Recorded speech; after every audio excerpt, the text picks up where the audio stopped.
des combattants, journée nationale du souvenir, où nous célébrons tous nos morts, ceux de toutes les guerres.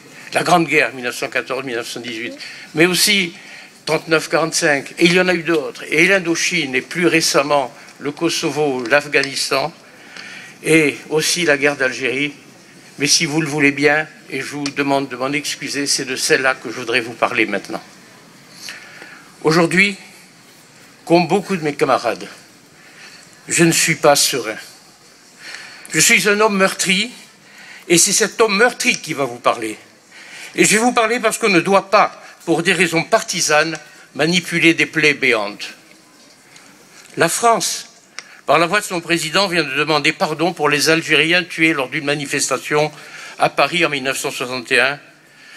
Elle a avoué la responsabilité de l'État, c'est ce qu'on appelle la repentance. Déroulons, si vous le voulez bien, le passé. Un après-midi d'août 1958, je rendais les honneurs avec ma section sous le chaud soleil qui inondait ce cimetière de Haut-d'Alger, un jeune officier, je l'appellerai Claude Martin. Il avait été tué en opération dans les Jebels algérois, mais je le connaissais car nous étions de la même promotion d'élèves officiers de Saint-Mexan. Et nous nous étions souvent rencontrés, nous avions sympathisé, et je découvris sa mort en arrivant sur le cimetière, parce que je ne savais pas que c'était lui que j'allais enterrer. Il avait été tué quelques jours à peine après ce qu'on appelait le discours de Constantine, qui contenait en creux les prémices de tout ce qui allait se passer plus tard. Le lieutenant Martin a été tué. Qui a alors demandé pardon pour lui? En octobre 59, époque où on commence à deviner vraiment ce qui va se passer, au cours d'une opération, un jeune soldat de ma section, je l'appellerai Mathurin-Gloanec, il était breton, et il tombe frappé à mort parce qu'une balle venue d'en face lui a déchiré la poitrine. Je le tiens dans mes bras, et au moment de mon dernier soupir, il me dit « Mon lieutenant, est-ce que je vais mourir? Pourquoi? Pour qui est-il mort? Qui a demandé pardon pour sa mort ?»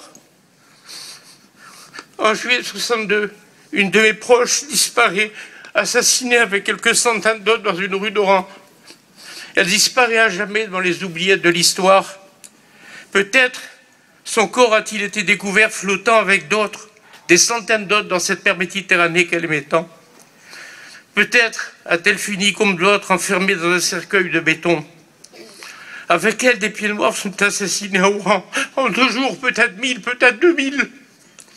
On ne le saura jamais. Elle n'était pas une affreuse colonialiste. Qui a demandé pardon pour elle lorsque l'armée française, commandée par un officier indigne, n'est pas sortie de ses cantonnements pendant ces massacres, tout simplement parce que l'officier en question n'avait pas reçu l'ordre? Qui est responsable? Qui doit demander pardon? Dois-je demander pardon pour ce petit peuple pied noir auquel je suis fier d'appartenir? Moi qui suis issu d'une famille modeste, moi dès les ancêtres débarquèrent en 1841 d'une balancelle venue d'Alicante, où furent déportés par Napoléon III parce qu'ils étaient simplement républicains. Est-ce que nous étions des colonialistes? Est-ce que je dois demander pardon? À qui dois-je demander pardon? Est-ce que je dois avoir honte de l'œuvre civilisatrice de la France, même si elle n'a pas toujours été exemple de reproche? Ces villes, ces villages, ces ports, ces écoles, ces hôpitaux, est-ce que ce ne sont que des chimères? Est-ce que ce sont des images virtuelles qui sont offertes au grand vent de l'histoire? Et pourquoi sont-ils partis, ces pieds noirs? Parce qu'on leur a pris leurs biens, parce qu'on leur a volé leur cadre de vie et parfois la vie elle-même. Qui doit demander pardon pour ces soldats algériens, descendants des tirailleurs de Cassino en 1943, et pour ces 100 000 harkis que nous avons engagés à nos côtés, qui étaient fiers d'être français et qui ont été massacrés parce que nous les avons abandonnés lâchement? La France n'a-t-elle apporté à l'Algérie que la misère et le malheur et le colonialisme le plus humain, le plus inhumain? Moi, j'ai avec l'Algérie et avec les Algériens des liens très forts. J'y suis revenu souvent. Parmi ces Algériens, certains ont été à nos côtés et d'autres se sont battus contre moi. Aujourd'hui, je les ai retrouvés et je suis ami avec tous. Et que me disent-ils, ces Algériens? Il ne faut pas remuer la cendre, car cela attise les braises. Et ils ajoutent, avec ce sens de la dérision qui n'appartient qu'à eux, laissons-les parler, tout ça c'est de la politique. Car ils en sont lassés, les Algériens, de la politique. Oui, ils ont raison, tout ça c'est de la politique, et de la politique politicienne de surcroît. Le 19 mars 1962, c'était la signature de ce qu'on a appelé à tort les accords d'Évian, signés par les représentants du gouvernement français avec une délégation autoproclamée du FLN, qui n'engageait d'ailleurs pas l'ensemble du FLN, ni a fortiori les autres mouvements indépendantistes. Il s'agissait en fait de déclarations unilatérales ou à la limite d'engagements de principe sans assise, sans portée juridique. Le gouvernement français s'est tenu à ses propres engagements, mais pas le FLN, ce qui se traduisit par la mort à partir de cette date de 550 soldats français supplémentaires, des dizaines de milliers de harkis et l'assassinat de centaines de pieds noirs à Oran et Alger en juin et juillet 62. Comment, dans ces conditions, pouvons-nous accepter, nous anciens combattants, que le 19 mars 62 soit décrété date officielle, dite de la fin de la guerre d'Algérie, et célébrée en tant que telle?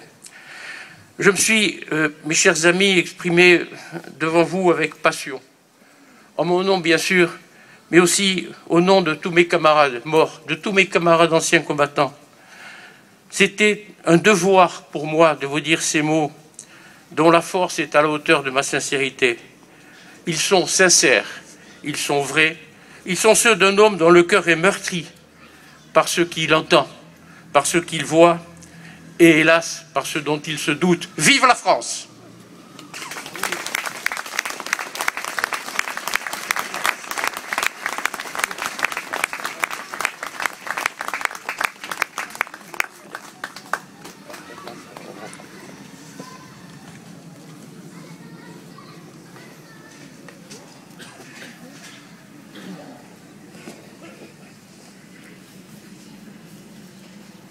Monsieur André Van Holbeck, maire de Louveciennes, donne lecture du message de Kader Arif, ministre délégué auprès du ministre de la Défense en charge des anciens combattants.